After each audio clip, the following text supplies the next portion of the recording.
اسلامی سال کا پہلا مہینہ، پہلا دن گویا شہادت اور قربانی سے شروع ہوتا ہے، اور اسلامی سال کا اختتام بھی قربانی پر ہی اور شہادت پر ہی ختم ہوتا ہے۔ ذرا تھوڑا دیکھیں کیا حسن اتفاق ہے۔ اسلامی سال کے آخری مہینے کی 10 تاریخ کو ہم قربانی کرتے ہیں، جسے عید الاضحیٰ، عید قربان کے نام سے جانا جاتا ہے، جو سنت ابراہیمی اور سیدنا اسماعیل علیہ السلام کی یاد کا گویا ایک سلسلہ ہے۔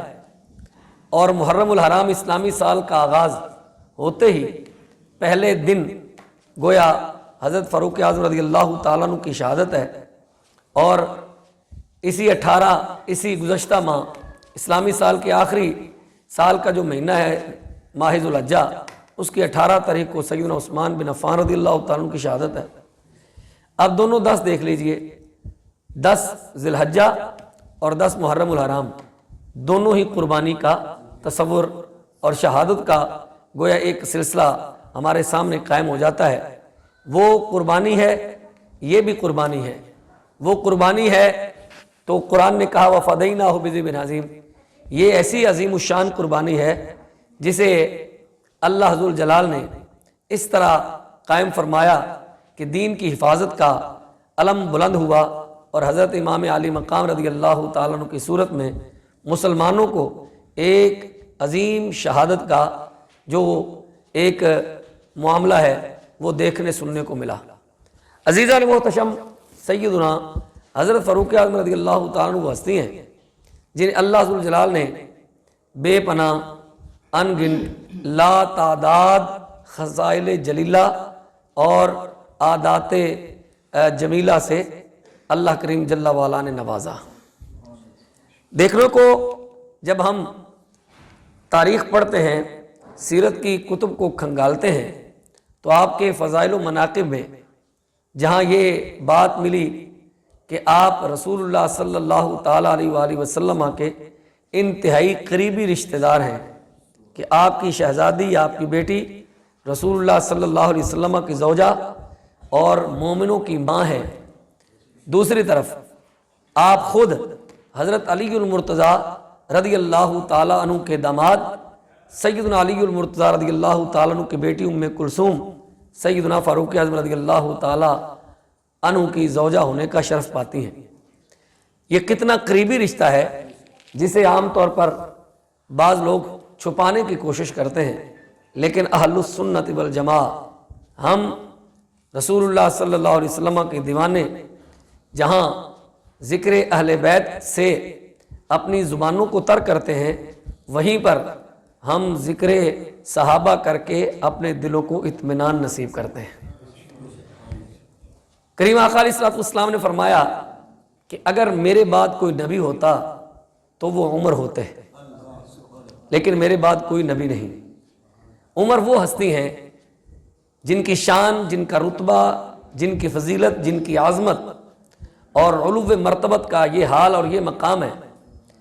عام لوگوں کے سلسلے میں کریم آقا علیہ الصلوۃ والسلام نے بیان فرمایا کہ باب الوسوسہ میں یہ حدیث ہے، رحمت عالم صلی اللہ علیہ وسلم نے فرمایا کہ شیطان انسان کے خون کے ساتھ گردش کرنے کی طاقت رکھتا ہے، کہ جس طرح ہماری وینز کے اندر، ہماری خون کی نالیوں کے اندر خون گردش کرتا ہے، رواں ہے، شیطان کے پاس یہ پاور ہے کہ وہ ہمارے خون سے بھی زیادہ تیز گردش کی طاقت رکھتا ہے۔ یعنی مطلب کیا ہے؟ مطلب یہ ہے کہ شیطان انسان کے دل میں وسوسہ ڈالنے پر کافی حد تک قوت اور طاقت رکھتا ہے، لیکن قربان جائیں عظمت فاروقی پر۔ میرے آقا نے فرمایا ہے عمر، جس وادی میں تو چل رہا ہو، جس راستے پر تیرا قدم پڑ جائے، شیطان وہ راستہ ہی بدل لیتا ہے۔ سبحان اللہ۔ عام آدمی کے خون کے ساتھ شیطان گردش کرے، اور فاروق اعظم رضی اللہ تعالیٰ عنہ کی پاور کیا ہے اور قوت فاروقی کیا ہے؟ قوت عمر کا یہ عالم ہے۔ رسول اللہ نے فرمایا کہ جس رستے پر عمر چل رہا ہو، شیطان وہ رستہ بدل لیتا ہے،